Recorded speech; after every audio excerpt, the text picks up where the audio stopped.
Hello welcome back दोस्तों। मैं हूं आपका दोस्त दानिश और आप देखना शुरू कर चुके हो टेक्निकल, जहां हम सीख रहे हैं डेल्टा पीएलसी के अंदर किस तरीके से प्रोग्रामिंग करते हैं। तो आज की वीडियो का जो टॉपिक है वो है एसी सर्वो मोटर्स और स्टेपर मोटर को किस तरीके से हम अपनी डेल्टा पीएलसी में प्रोग्राम कर सकते हैं। यानी इनसे किस तरीके से हम आउटपुट लेंगे, किस तरीके से हमें डेल्टा पीएलसी के अंदर प्रोग्रामिंग करनी है, कौन कौन से ब्लॉक्स हम यूज करके, कौन कौन सी रंग को यूज करके किस तरीके से हम उनसे अपने हिसाब से आउटपुट लेंगे। तो बिना किसी वक्त ज़ाया करे इस वीडियो को आगे बढ़ाते हैं। तो लेट्स स्टार्ट।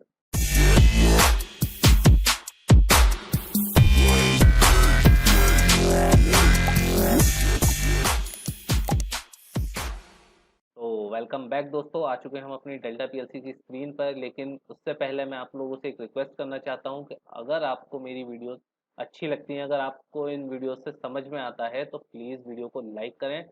और अगर आप हमारे चैनल पर नए आए हैं तो प्लीज़ चैनल को सब्सक्राइब करें, ताकि अगर हम कोई भी नई वीडियो डालें तो उसका नोटिफिकेशन आपको मिले। तो प्लीज़ डू सब्सक्राइब और इस वीडियो को आगे बढ़ाते हैं। तो हम यहाँ पे फाइल पे जाते हैं सबसे पहले, और सिंपल जैसे हम अपना नया प्रोग्राम कोई बनाना शुरू करते हैं तो वही हम पहले क्या करते हैं, मॉडल सेलेक्ट करते हैं। तो हम यहाँ पर SS2 मॉडल ले लेते हैं। मोस्टली लोग 14 SS2 SX EX2 ये यूज़ करते हैं, तो हम यहाँ पर यूज़ कर लेते हैं।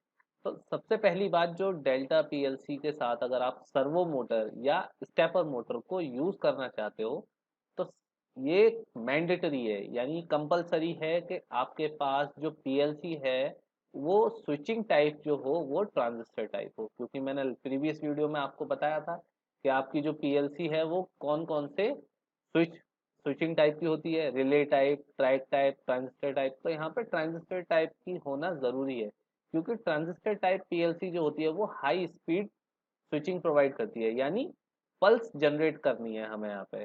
किसी सर्वो मोटर को ऑपरेट कराने के लिए हमें क्या करना है, एक पल्स जनरेट करानी है। तो पल्स कहाँ से जनरेट होगी, जब हम अपना कोई एक ब्लॉक लेंगे और उससे कुछ इनपुट देंगे तो पीएलसी क्या करेगा, उसको प्रोसेस करेगा और वो प्रोसेसिंग करके हमें एक आउटपुट जनरेट करेगा। और वो आउटपुट किस पर जनरेट होता है, हमारे एक Y0 या Y1 जो भी है हमारा पोर्ट, उस पर वो किस टाइप का होना चाहिए, ट्रांजिस्टर टाइप का। तो हम यहाँ पर जो यूज करने वाले हैं, सिंपल एक रंग बनाते हैं LDM0। यानी जब हम M0 को प्रेस करें तब हमारी डेल्टा पीएलसी से सर्वो मोटर या स्टेपर मोटर चलनी चाहिए। ठीक है, कभी भी आप सर्वो मोटर और स्टेपर मोटर को डायरेक्ट पीएलसी से नहीं चलाते। ठीक है, क्यों? क्योंकि जो आपकी पीएलसी है वो 24 वोल्ट, 12 वोल्ट, 5 वोल्ट जो भी है वो आउटपुट देगी। लेकिन आपकी जो मोटर है वो उसको शायद मे बी 120 वोल्ट, 240 वोल्ट जो भी है उसकी रिक्वायरमेंट, उस हिसाब से उसे पल्स में आउटपुट चाहिए। तो उसके लिए यूज होती है ड्राइव्स।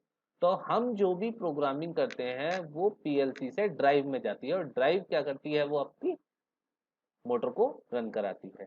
तो हम जो प्रोग्रामिंग कर रहे हैं वो ड्राइव को देते हैं। ठीक है, जो भी हमारा यहाँ से पल्स जो भी जाएगी वो कहाँ जाएगी, ड्राइव में। ड्राइव क्या करेगा, उसको रीड करेगा और उसी के बेसिस पे आपका आउटपुट क्रिएट करेगा। ठीक है, तो हम यहाँ पर जो ब्लॉक यूज करने वाले हैं उसका नाम है DPLSV। ठीक है, DPLSV। ठीक है, DPLSV क्या है, एडजस्ट स्पीड के लिए। ठीक है, होता PLSV है। ठीक है, लेकिन हम डी क्यों यूज करते हैं, हमें डबल डेटा रजिस्टर चाहिए। क्यों? क्योंकि कभी कभी ऐसा होता है कि आपको जो डेटा है वो आपका 16 बिट की जगह आपको किस में रखना होता है, 32 बिट्स में। मान लीजिए 40,000 आपको पल्स देनी है, लेकिन 32676 तक ही आपकी रेंज होती है। तो 40,000 पल्सेस किसके ऊपर दे पाओगे आप, जब 32 बिट का आपका रजिस्टर होगा। तो DPLSP हमेशा ही यूज करा करिए, कोई इसमें प्रॉब्लम नहीं होती है। ठीक है, फिर इसके बाद हमें क्या देनी है, फ्रीक्वेंसी। मान लीजिए K100, मैं 100 फ्रीक्वेंसी से पल्स जनरेट करना चाहता हूँ। यानी एक सेकंड में मैं 100 टाइम्स ऑन ऑफ चाहता हूँ, यानी पल्स चाहिए मुझे। तो आप बेसिकली ये समझ लिए कि आप एक सेकंड में 100 टाइम्स ऑन ऑफ चाहते हो। ठीक है, तो वो एक पल्स क्रिएट करेगा 100। ठीक है, नेक्स्ट आपका वाई, सॉरी, डी, यानी आउटपुट आपको कहाँ मिलेगा, Y0 पे। ठीक है, आप 100 पल्सेस चाहते हो, आउटपुट किस पे मिलेगा, Y0 पे। और डायरेक्शन के लिए आपको क्या मिलेगा, Y1। ठीक है, देखिए ये आपका ब्लॉक तैयार हो गया, DPLSV K100 Y0 Y11। अगर आपको और ज़्यादा जानना है तो आप यहाँ पे PLC इंस्ट्रक्शन में जाइए और यहाँ पे PLSV टाइप करिए, देखिए आपको पता चल जाएगा। देखिए एस क्या लिया था हमने, पल्स आउटपुट फ्रीक्वेंसी, D1 क्या है, पल्स आउटपुट डिवाइस, और रोटेशन डायरेक्शन सिग्नल D1 पे, ठीक है। इसके बाद हम यहाँ पे आ जाते हैं बैक। तो जैसे ही हम इसको सिमुलेटर पे रन करके देखेंगे, PLC में अपलोड करते हैं पहले, PLC में अपलोड होने के बाद ऑनलाइन, और यहाँ पर ये हमने रन। देखिए जैसे ही मैं बटन को प्रेस करूंगा तो ये क्या करेगा, मेरी मोटर हमेशा 100 फ्रीक्वेंसी, यानी इसका RPM जो भी है वो 100 फ्रीक्वेंसी से रन करता रहेगा। और कब तक रन करेगा, जब तक ये M0 प्रेस रहेगा, ठीक है। ये कंटिन्यूअस अगर आपको स्टेपर या सर्वो चलानी है तो ये वाली ब्लॉक हम यूज करते हैं, ठीक है। अब यहाँ पर एक कैलकुलेशन वाला पार्ट, मान लीजिए आपकी जो PL सर्वो है या स्टेपर है, ठीक है, एक रोटेशन में कितने डिग्री होते हैं, 360 डिग्री, ठीक है। 360 डिग्री वन रोटेशन कहलाता है हमारा, ठीक है। अगर आपकी जो स्टेपर है या सर्वो मोटर है वो एक रोटेशन लेने के लिए कितनी पल्सेस लेती है, मान लीजिए 7200 या 3600 ले लीजिए, ठीक है। 3600 पल्सेस लेती है, ठीक है। कितनी लेती है, 3600 पल्स लेती है आपकी एक रोटेशन के लिए, ठीक है। 3600 पल्स पर रोटेशन। तो अगर हम निकालें 1 डिग्री के लिए तो क्या करना पड़ेगा, जस्ट हमें सिंपल डिवाइड करेंगे तो कितना आ जाएगा, ये 36 पल्सेस पर रोटेट, मतलब पर एंगल आएगा। यानी 1 डिग्री के लिए आपको कितनी पल्सेस देनी है, 36 पल्सेस देनी है, ठीक है। 36 पल्सेस। अगर आपको RPM में सेट करना है, कि आप चाहते हो कि मुझे RPM चाहिए, तो आपको 3600 पल्सेस हैं। अब 3600 पल्सेस को आप डिवाइड करिए कितने से, 60 से, तो इक्वल 3600 डिवाइडेड बाई 60। तो कितनी पल्सेस आ गई आपकी, 60 पल्सेस पर सेकंड। अगर आप 60 पल्सेस पर सेकंड दोगे तो 1 रेवोल्यूशन पर मिनट मिलेगा आपको। 1 मिनट में आपकी स्टेपर 1 रेवोल्यूशन लेगी।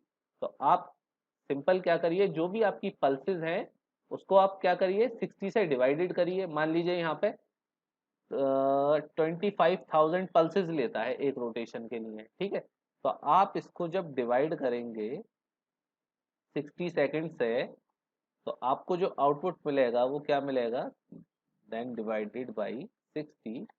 तो यानी आपको 45416 यानी 416 पल्सेस पर सेकंड देंगे, तब आपका 1 रेवोल्यूशन पर मिनट मिलेगा, ठीक है। तो अब मान लीजिए, जैसे मान यहाँ पर मुझे 32 वाला ही केस लेते हैं हम, यहाँ पर ऑफलाइन मोड में जाते हैं, स्टॉप करते हैं हम, ठीक है। तो यानी हम यहाँ पर अगर 60 प्रोवाइड करेंगे तो ये क्या है, 1 RPM, ठीक है। अगर आप यहाँ पर 120 दे देंगे, ठीक है, 120 दे देंगे तो कितना हो गया, 2 RPM। अगर आप 1200 दे देंगे तो कितना हो गया, 20 RPM, ठीक है। एक और बढ़ा दिए तो 200 RPM, एक और बढ़ा दिए तो 2000 RPM। तो ये आपने देखा कि DPLSB में अब हमने क्या कर दिया, ये फ्रीक्वेंसी दे दी आपको, Y0 पे आउटपुट मिलेगा, और Y1 क्या देगा आपको, डायरेक्शन। Y0 Y1 आपका 0 रहेगा तो क्या रहेगा, क्लॉकवाइज डायरेक्शन, और Y1 अगर हाई रहेगा तो एंटी क्लॉकवाइज डायरेक्शन। डिलीट करते हैं इस रन को, अब हम यहाँ पे डिलीट करते हैं। नेक्स्ट रन देखते हैं हम, सिंपल LDM0, ठीक है। वो वाला केस क्या था, जब आप बटन को प्रेस करेंगे वो कंटिन्यूअस आपकी मोटर उसी डायरेक्शन में चलती रहेगी जिस डायरेक्शन में आप चाहते हो, और उतने ही RPM पर वो चलती रहेगी जितने हमने फ्रीक्वेंसी पे सेट किया था, ठीक है। अब हम एक और केस देखते हैं। एक और केस होता है PLS, वो तो V था, अब यहाँ पर हम Y देंगे, PLSY। अब PLSY है क्या देखते हैं, यहाँ पर क्लिक करिए तो देखिए PLSY आपको पढ़ने के लिए मिल जाएगा। तो देखिए पल्स आउटपुट है, क्योंकि आप मैंने अभी बताया था आपको कि आपको सर्वो चलानी है या स्टेपर चलानी है तो आपको पल्स आउटपुट देना मस्ट है। तो पल्स आउटपुट के लिए PLSY आपकी कमांड है। देखिए pulse output frequency, pulse output number. अब आपको बहुत से केसेस में चाहिए होता है कि मेरी जो सर्वो है वो एक रोटेशन ले या 90 डिग्री रोटेशन ले या 45 डिग्री रोटेशन ले या 10 डिग्री रोटेशन ले, ये आप पर डिपेंड करता है। तो आप चाहते हो कि ये रोटेशन मैं चाहता हूँ, ठीक है, बिना किसी एनकोडर की हेल्प के। ठीक है, बहुत से लोगों को एनकोडर यूज करने में प्रॉब्लम होती है। ठीक है, तो हम चाहते हैं कि बिना किसी फीडबैक के हम चाहते हैं कि हमारा पर एक रोटेशन 90 डिग्री का होना चाहिए। तो उसके लिए हम क्या लेंगे, PLSY लेंगे। तो देखिए PLSY, ठीक है। अब इसके लिए एक और कैलकुलेशन करते हैं थोड़ी सी, कि मान लेते हैं कि आपकी जो, मान लीजिए जो आपकी स्टेपर है उसको कितने चाहिए एक रोटेशन के लिए। यहाँ लिख लेते हैं हम 1 रोटेशन। ठीक है, 1 रोटेशन के लिए पल्सेस कितनी चाहिए उसको, एज्यूम कर लेते हैं हम एक रोटेशन के लिए उसको 7200 कितनी चाहिए, 7200 पल्सेस चाहिए। 7200 पल्सेस, 7200 पल्सेस ले लेते हैं। ठीक है, एक रोटेशन के लिए कितनी पल्सेस हैं, 7200 पल्सेस। ठीक है, सिंपल। तो 1 डिग्री के लिए कितनी होगी, ठीक है, 1 डिग्री के लिए हम यहाँ पे फाइंड करते हैं। तो सिंपल क्या करेंगे, इक्वल करेंगे 7200 को डिवाइड करेंगे 360 डिग्री से। तो यानी कितनी पल्सेस आ गई आपकी, 20 पल्सेस। ठीक है, 1 डिग्री के लिए कितनी पल्सेस आ गई आपके पास, 20 पल्सेस। ओके, अब आपको निकालने हैं आरपीएम। अब आपको चाहिए आरपीएम। आरपीएम कैसे फाइंड करेंगे, आपको सिंपल पता है 7200 पर रेवोल्यूशन चाहिए उसको। तो आरपीएम कैसे निकलेगा, सिंपल 7200 डिवाइडेड बाई 60, यानी 60 सेकंड का क्या होता है, 1 मिनट होता है। तो 7200 पल्सेस मुझे देनी किस रेट से है कि वो 60 सेकंड में जानी चाहिए। तो यहाँ पर क्या आ गया, 120 पल्सेस, पल्सेस पर सेकंड। ठीक है, और 20 पल्सेस क्या है, 1 डिग्री। तो अब हम यहाँ पर चाहते हैं कि मैं जो रोटेशन देना चाहता हूँ वो 1 आरपीएम पर देना चाहता हूँ, यानी 1 राउंड पर मिनट की स्पीड से, और वो भी कितना देना चाहता हूँ, 90 डिग्री। ओके, तो के 120 क्या हो गई आपकी आउटपुट फ्रीक्वेंसी हो गई। एंड अगेन क्या था मेरे पास यहाँ पर, 20 पल्सेस 1 डिग्री के लिए। तो इसको क्या करूं मैं, 90 डिग्री के लिए 20, इसको क्या करेंगे हम, इक्वल लेंगे 20 मल्टीप्लाई करेंगे 90 डिग्री से। तो कितनी पल्सेस आ गई मेरे पास, 1800 पल्सेस। ठीक है, तो K1800, और आउटपुट कहाँ मिलेगा, Y0 पे। और ये बाय डिफॉल्ट नेक्स्ट जो इसके Y1 है उसको क्या ले लेगा, एज अ डायरेक्शन ले लेगा। ओके, अब यहाँ पर मुझे क्या चाहिए, एक मेमोरी बिट और चाहिए जो डायरेक्शन को डिफाइन करेगी। ठीक है, डायरेक्शन यानी मुझे क्लॉकवाइज चाहिए या anti clockwise. Clockwise anti clockwise करने के लिए आपको यहाँ पर डेटा रजिस्टर में जाएंगे, तो यहाँ पर आपका डिवाइस कमेंट में जाएंगे, तो यहाँ पर एम में जाइए, यानी मेमोरी बिट में जाइए, मेमोरी 1305 1305 में जाएंगे। तो आपको जो मेमोरी बिट है वो किसके लिए यूज होगी, वो डायरेक्शन के लिए। देखिए ये रहा M1305 किसके लिए है, देखिए PLSV, DPLSV। ठीक है, और ये Y1 को क्या करती है, फ्लैग ऑपरेशन इन रिवर्स। जब भी रिवर्स कंडीशन में चलेगी तो Y0 को ऑपरेट करेगी, पल्सेस देगी, और Y1 को क्या करेगी, डायरेक्शन के लिए सेट करेगी। तो आपको यहाँ से क्या करना होगा, सिंपल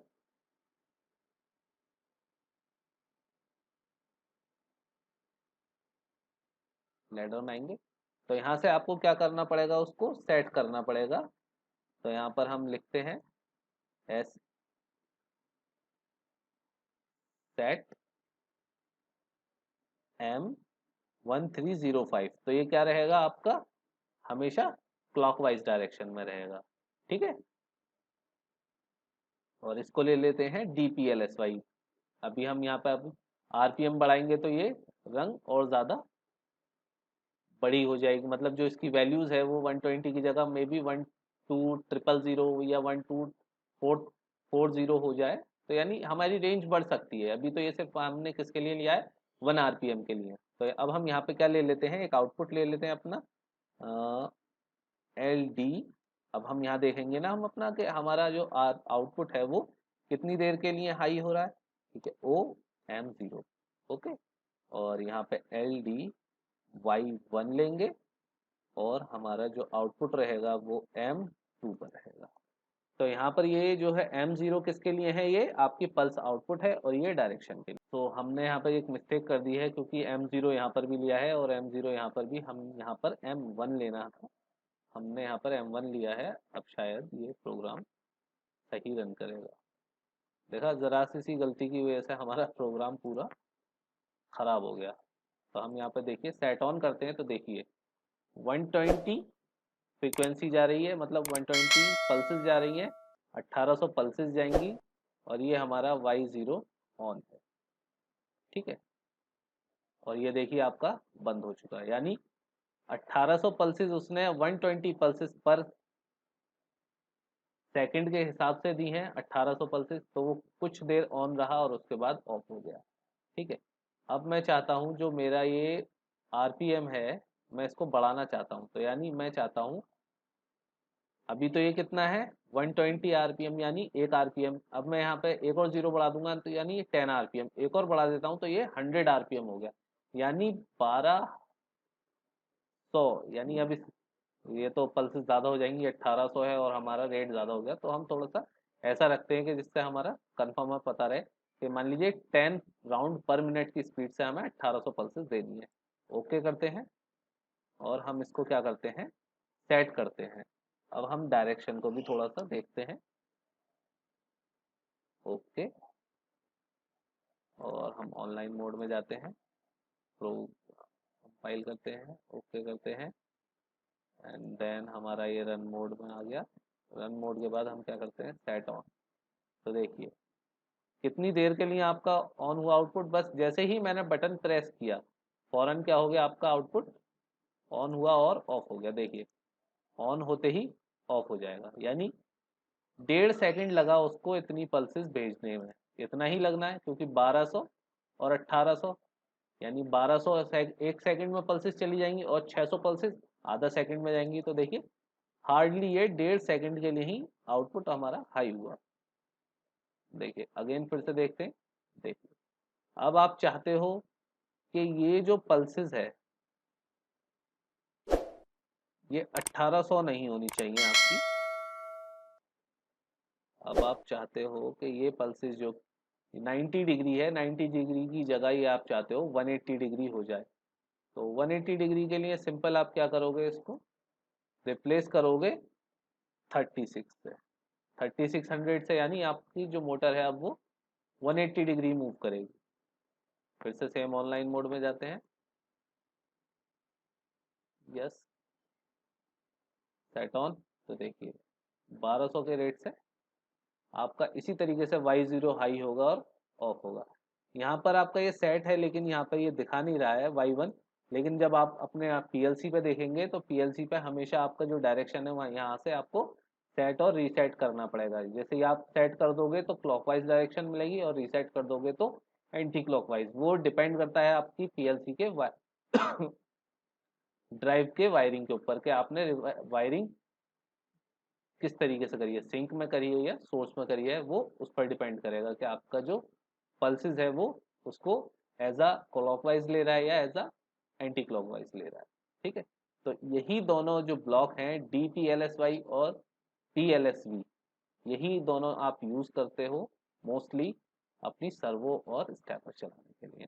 तो that's all in this video दोस्तों। उम्मीद करता हूँ इस वीडियो में आपको समझ में आया होगा कि आपको किस तरीके से फ्रिक्वेंसी निकालनी है, किस तरीके से आपको पल्स देनी है, किस तरीके से आपको अपने रोटेशंस को काउंट करना है कि कितनी आप पल्सेस देंगे तो कितना आपको रोटेशन मिलेगा। तो बने रहिए हमारे साथ, देखते रहिए हमारे चैनल को। Thank you.